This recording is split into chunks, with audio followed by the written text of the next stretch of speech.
Dwyane Wade is a 3-time NBA champion, a Finals MVP, and a 13-time All-Star. What made him special? Where does he rank among the all-time best? And how good was Wade actually?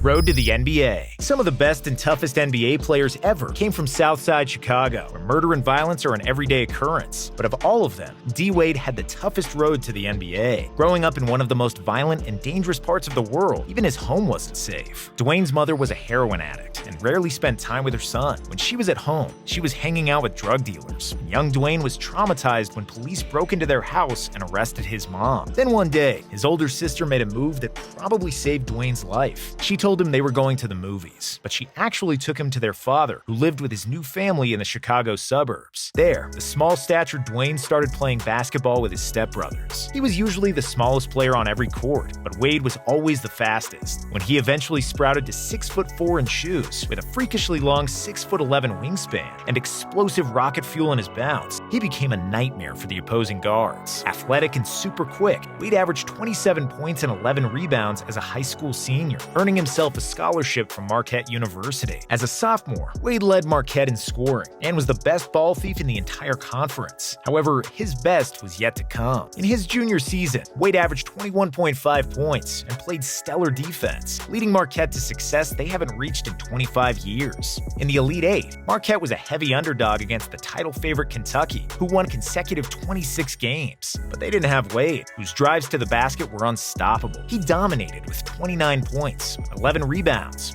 11 assists, and 4 blocked shots in the biggest upset of the season. D. Wade became a national sensation overnight, but when Marquette lost by 40 in the Final Four, some NBA scouts feared that his game against Kentucky was a fluke. But the old fox Pat Riley knew better, and in the famous 2003 NBA draft, the Miami Heat selected Wade with the 5th overall pick. Immediate superstardom. Even though he was shorter than most players at his position and wasn't a good outside shooter, Wade quickly established himself as one of the best shooting guards in the NBA. Wade was strong, quick, and athletic. With a killer first step and superb handles, he could keep the ball on a string, dance around opposing defenders, and drive to the basket whenever he wanted. He averaged 16 points, 4 rebounds, and 4.5 assists, and finished third in the Rookie of the Year voting, behind LeBron and Carmelo. Wade helped the Heat make the playoffs for the first time in 3 years, where he gave a taste of the clutch killer he was. In his playoff debut against the Hornets, D. Wade beautifully crossed over Baron Davis and made a tough floater for the win. And even though the Heat lost in the second round, Wade averaged over 20 points in the playoffs as a rookie, and one big free agent saw that something good was cooking in Miami. After a messy divorce with Kobe Bryant, Shaquille O'Neal left the Lakers and joined the Miami Heat to compete alongside Dwyane Wade. In his sophomore year, Wade averaged 24 points and 7 assists in the regular season. Despite Shaq's arrival, D. Wade was the best player on the Heat and was named to his first All-Star team. Due to his otherworldly quickness and fast-twitch athleticism, Shaq gave him the nickname Flash. With Shaq in the middle and D. Wade's unstoppable drives to the basket, the Heat won 59 games in the season to secure the #1 seed. In the conference finals against Detroit, Wade played spectacularly, averaging 27 points per game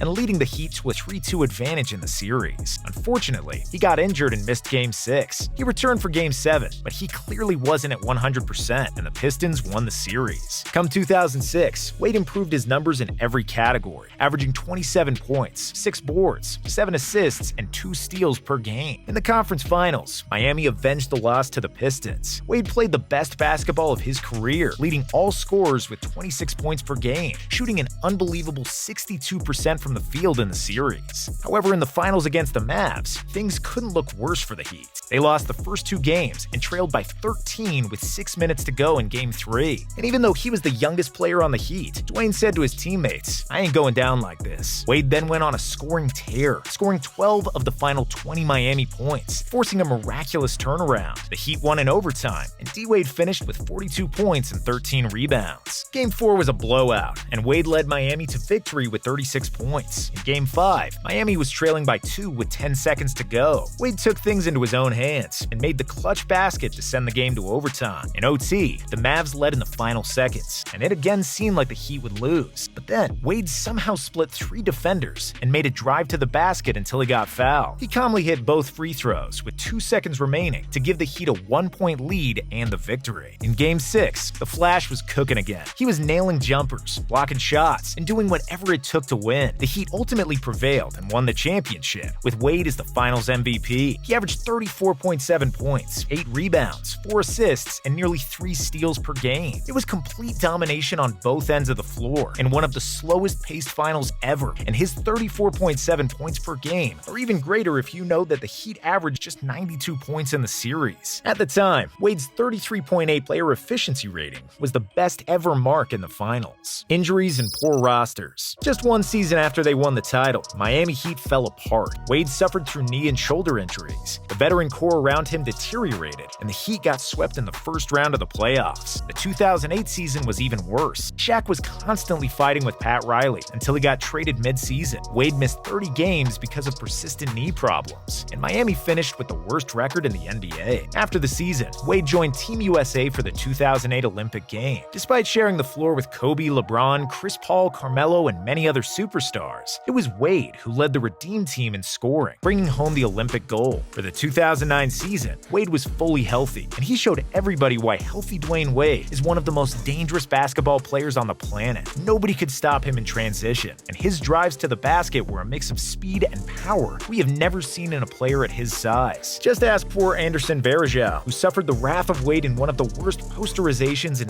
NBA history. Even his jumper was falling at the best rate of his career, and D-Wade finished the season as the top scorer in the NBA with 30.2 points per game. He also had 7.5 assists, 1.3 blocks, and 2.2 steals, and should have been named the MVP if only the Heat had a better roster. The next season, Wade continued to dominate and was named the All-Star Game MVP. However, the Heat were still mediocre, and they lost in the first round again. The decision.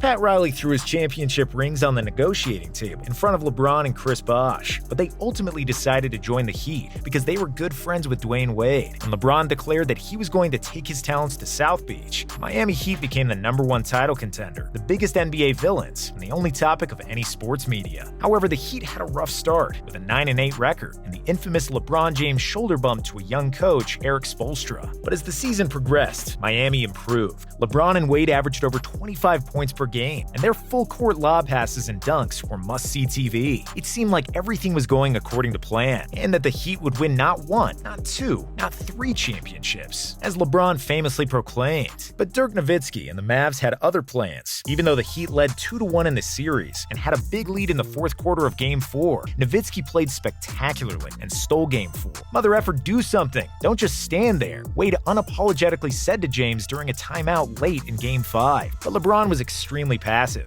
He couldn't buy a jump shot, and the Heat lost the finals. Wade did his part, averaging a series-leading 26.5 points per game on phenomenal 55% shooting, along with 7.5 rebounds, 5 assists, and nearly 2 blocks and steals per game. Before the next season, Wade had a meeting with LeBron and told him that the Heat should be LeBron's team and that he should be the #1 option, even though he was already a champion and the Finals MVP. And even though he outplayed LeBron in the 2011 Finals, Wade was humble enough to give the keys to the team to LeBron, and it was a smart move. LeBron improved significantly after the Finals loss, and the Heat completely transformed their defensive and offensive strategy, playing LeBron as a point forward with 4 shooters around. However, the Heat's title chances looked bleak after Chris Bosh got injured in the conference semifinals, losing 2-1 in the series, and with Wade having his knee drained. But like a true champion, Wade bounced back and played through injury. He scored 30 points in Game 4 and was even better in the clinching Game 6, going for 41 points and 10 rebounds. In the conference finals, the Heat were again staring at the abyss of another playoff loss, going down 3-2 to the Celtics. But then LeBron played the best game of his career and forced a Game 7, after which Miami clinched a spot in another NBA Finals. Against the young OKC team in the finals, Miami's experience prevailed. Wade was the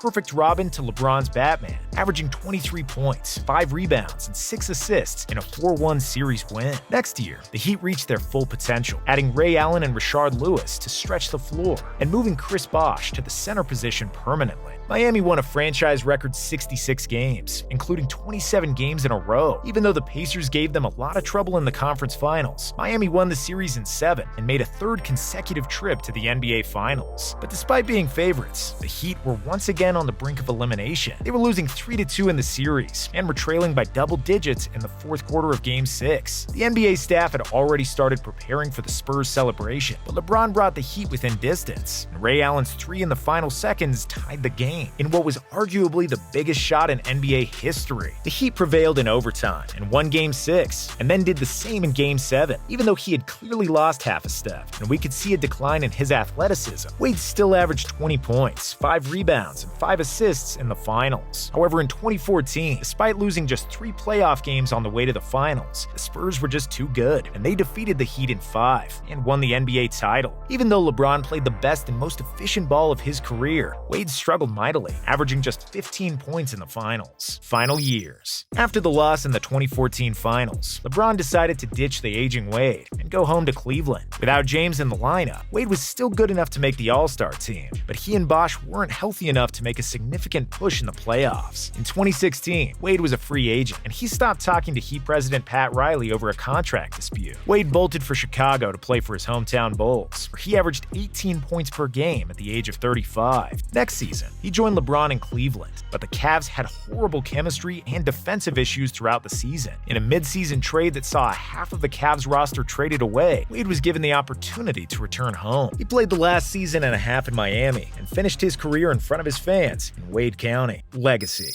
There are only 2 shooting guards in NBA history who had better careers than D. Wade, and they are named Kobe and Michael. Wade shares a lot of similarities with Bryant and Jordan, namely his clutch gene and desire to win at all costs, no matter if he's healthy or hurt. Wade was a pit bull defensively, and he was excellent on the ball and as a help side defender. Dwyane is the best shot blocker in NBA history for players listed at 6'4" or lower, and amongst guards, only Jordan has more career blocks than Wade. Offensively, there was probably no one in NBA history who was better at splitting the pick and roll than him. Kobe even said that Wade was the hardest player he ever had to guard in the screen and roll because he would just explode and disappear, true to his nickname, Flash. Wade's other unique superpower was baiting opponents into fouls with his pump fakes. Even though he wasn't a good three-point shooter, Wade was deadly in the mid-range. When he faked a shot, it looked almost exactly the same as when he actually did shoot, and there wasn't anybody in the NBA who wasn't fooled by Wade's trickery. We'll remember him for his killer mentality, game winners, countless drives to the basket, and silky smooth acrobatic finishes at the rim. If the doctors didn't surgically remove his meniscus during his college career, Wade's knees would have probably lasted a few years more. But despite having a shorter prime than LeBron, Kobe, or Jordan, when he was at his best, Dwyane Wade was just as good as any of them.